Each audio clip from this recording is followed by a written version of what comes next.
இந்த ஒரு பாடலை படிச்சீங்கன்னா புரிஞ்சுக்கங்கய்யா. வான்முகில் வழாது பெய்க, மலிவலம் சுரக்க, மன்னன் கோன்முறை அரசு செய்க, குறைவிலாது உயிர்கள் வாழ்க, நான்மறை அறங்கள் ஓங்க, நல்தவம் வேள்வி மல்க, மேன்மைகுள் சைவ நீதி விளங்குக உலகமெல்லாம். இதுல சொல்ற அத்தான பாயிண்ட்டும் சைனர்ஜிட்டிக்கா ஃபங்க்ஷன் ஆகிறது. அதுதான் சனாதன இந்து தர்மம். ஒன்னை விட்டு இன்னொன்னு நடக்காது, ஒன்னு அழிஞ்சா இன்னொன்னு டிஸ்டர்ப் ஆகும். மீண்டும் ஒரு முறை கதவை திற, காற்று வரட்டும்.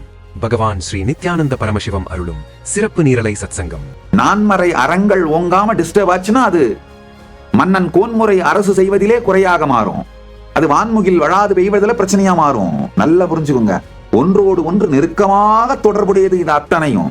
வான்முகில் வழாது பெய்தலும், மலி வளம் சுரத்தலும், மன்னன் கோன்முறை அரசு செய்தலும், குறைவு இல்லாது உயிர்கள் வாழ்தலும், நான்மறை அறங்கள் ஓங்குதலும், நல்தவம் வேள்வி மல்குதலும், மேன்மையுள் சைவ நீதி விளங்குதலும் ஏழும்.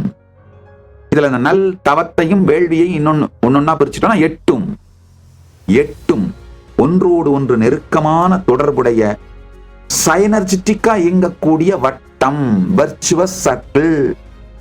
ஒன்றை உடைத்தால் அனைத்தும் உடைந்து விடும்.